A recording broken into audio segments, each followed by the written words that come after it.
Oga says he wants his report by noon. Alright, thanks. Are you okay? Okay. She was tired of all the lies that he told and tried to push it away from her thoughts. She has to focus on her daughter. She was the reason for all her work. She can't afford to be sick, but she was extremely dizzy. And her knees gave way.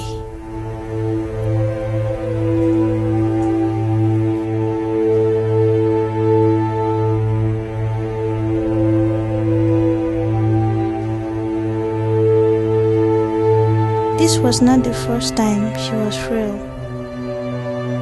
She had been like this for a while. Mrs. Osage, how are you feeling now? You give your colleagues quite a scare, you know. Doctor. But you're all fine all the same. I hope it's nothing serious. Oh, it's just malaria combined with stress, alright? All you need is to get a lot of rest. Alright, thanks. Sadly, this was the third time in the month she fainted. She knew she had overworked herself of late, but not enough to faint 3 times in a row. It was 15 years ago, before the birth of their child, when he promised to love and provide for her, not knowing about his 3 ex-wives. Now she struggles and labors for the family. Without her support, they will be beggars. Good evening, dear. How was your day? What do you mean by how's my day? I don't have time for your pleasantries, woman. By the way, I'm hungry. Get me food. Alright, I've heard you.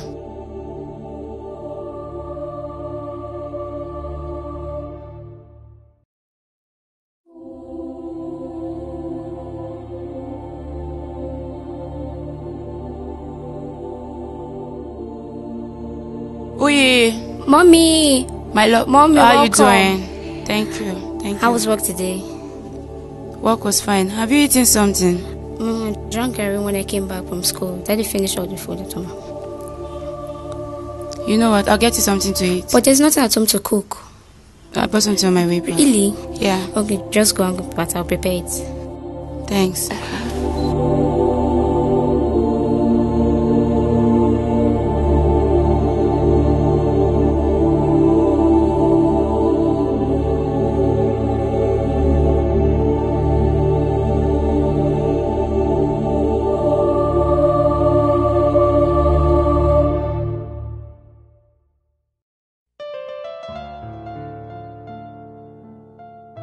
Ms. Osage, you just can't keep being late to work. I'm sorry, sir. I do not care about your reasons. You continue like this, and I have to relieve you of your job. Now, if you excuse me, I have work to do. Okay, thank you, sir.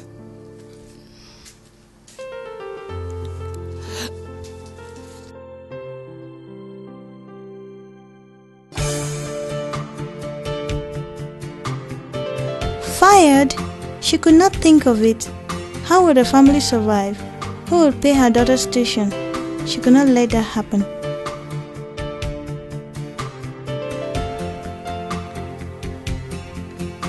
There were days of joy, filled with cheers, spent with her daughter. The hospital was a distant memory, and her health seemed to have restored. Everything seems to be normal.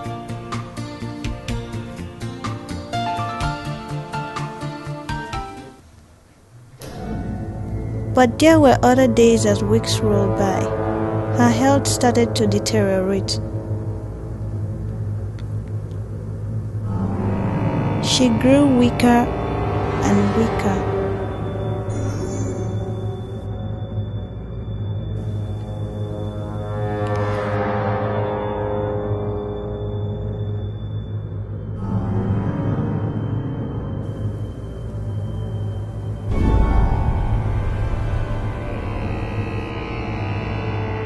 She became a shadow of herself, worried, she started visiting hospitals.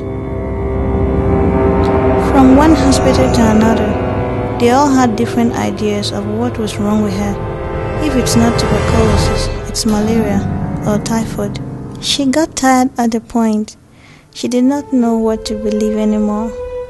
All the money she had has been spent on hospital bills.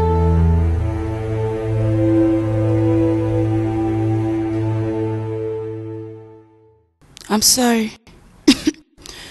From the statistics with you all, you notice that the company has made a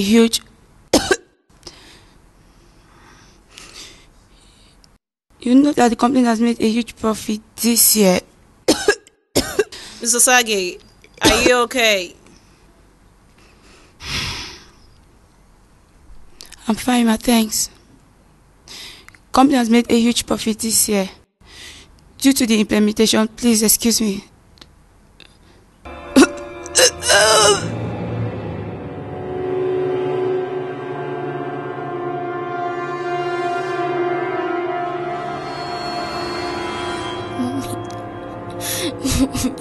Mommy, please say something. Mommy, please.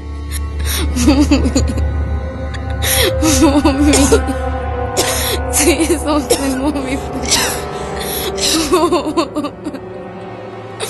Mommy. She really wished she could assure her she was looking older than her age. She prayed for her life to get better. She felt extreme pain in her stomach. She could hardly keep anything down in her system for long. Breathing had become a difficult task for her. Tests were carried out on her and she was diagnosed with cervical cancer. Cervical what? But doctor, how? Calm down, listen to me. Most cervical cancer are caused by virus called human papillomavirus or HPV. It is caused by having serial contact with someone who has HPV. Now some of them may cause genital warts, but all of them may not have any symptoms. You just have to be strong, girl.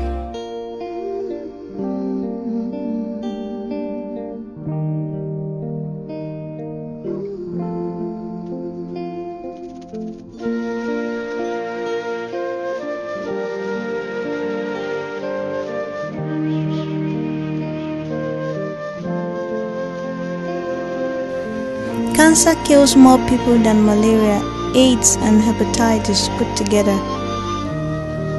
The painful thing is that cancer is preventable.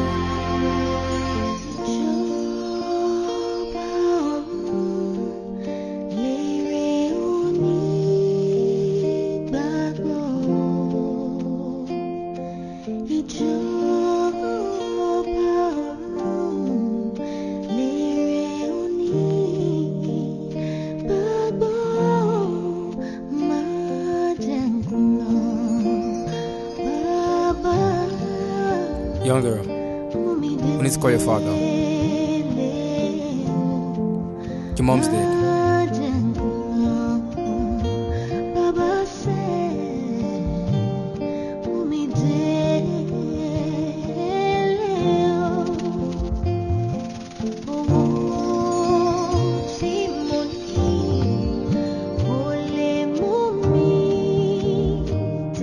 In Nigeria and around the world, cancer is pandemic. In Nigeria, cancer has killed more government officials and their relatives than any other part of the world. Makes you wonder what the hope for the common man is. The Ministry of Health estimates that $500 million is spent by Nigerians on overseas treatments of cancer yearly. Yet there is only one cancer center in Nigeria. There are 120 in India. People with family history of cancer are at a greater risk of having cancer. It has been 10 years since I tragically lost my mother to cervical cancer. After her death, I got screened and was discovered to be prone to cancer. Thank God for early detection. Today I am cancer-free and my daughter won't have to live without her mom.